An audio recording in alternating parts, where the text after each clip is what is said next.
तुमच्याकडे जर CSC ID असेल तर CSC ID मधून PM किसान योजनेची eKYC कशा पद्धतीने करायची आहे या व्हिडिओमध्ये A to Z प्रोसेस तुम्हाला सांगणार आहे। 30 जूनपर्यंत ही eKYC सर्व शेतकऱ्यांची तुम्ही करून घ्यायची आहे। नमस्कार मित्रांनो, मी शुभम पवार, तुम्ही पाहताय मराठी कॉर्नर हा यूट्यूब चॅनल। तर CSC मधून कशा पद्धतीने KYC करायची आहे, थंब देऊन शेतकऱ्यांची KYC करावी लागणार आहे। तर या व्हिडिओमध्ये A to Z प्रोसेस पाहूयात। तर चला मित्रांनो, व्हिडिओ सुरू करूया।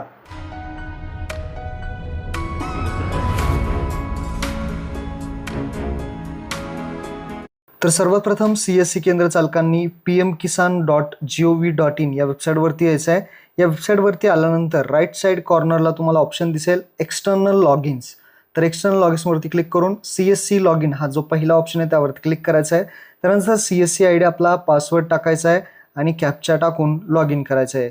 CSC IDने लॉग इन केल्यानंतर बायोमेट्रिक आधार ऑथेंटिकेशन हा 2 नंबरचा ऑप्शन तुम्हाला दिसेल, त्यावरती क्लिक करायचं आहे आणि त्यानंतर शेतकऱ्याचा जो काही आधार नंबर आहे तो टाकायचा आहे, कॅप्चा आहे तसा टाकून सर्च बटनावरती क्लिक करायचं आहे। लक्षात ठेवायचं आहे, ज्या शेतकऱ्याला 2000 रुपये मिळतात किंवा ज्या शेतकऱ्यांनी नवीन रजिस्ट्रेशन केलेलं आहे अशा दोन्ही शेतकऱ्यांची KYC तुम्ही इथून करू शकता।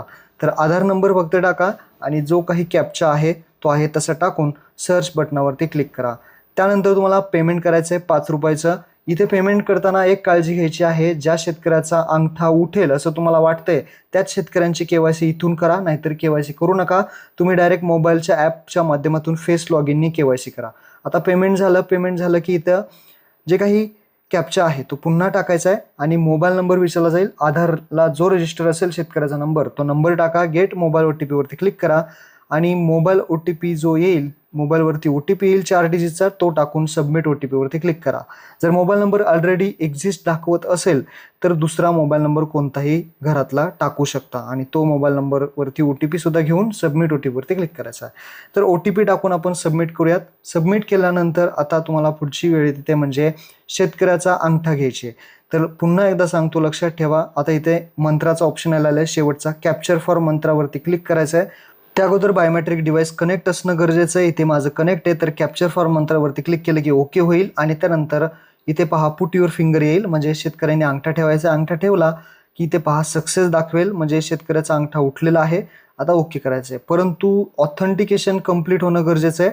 तर ओके करून आता शेतकऱ्याचा अंगठा उठतोय का ते अगोदर पाहायचं आहे आणि त्यासाठी सबमिट बटनावरती क्लिक करायचं। सबमिट केलं की इथे तुम्हाला दाखवेल की KYC झाली आहे का नाही, की इथे दाखवेल eKYC डन सक्सेसफुली। जर असं दाखवत असेल तर KYC झालेली आहे, काही प्रॉब्लेम नाही। अशा पद्धतीने KYC कंप्लीट करायची। जर KYC होत नसेल तर PM किसान जे ॲप आहे त्याच्यामधून KYC करा, त्यावरती ऑलरेडी व्हिडिओ बनवला आहे। आता KYC झालेली आहे का नाही तुम्ही कसं पाहणार, तर बायोमेट्रिक आधार ऑथेंटिकेशनवरती क्लिक करून जो आधार नंबर आत्ता आपण टाकला होता तोच आधार नंबर इथे टाका।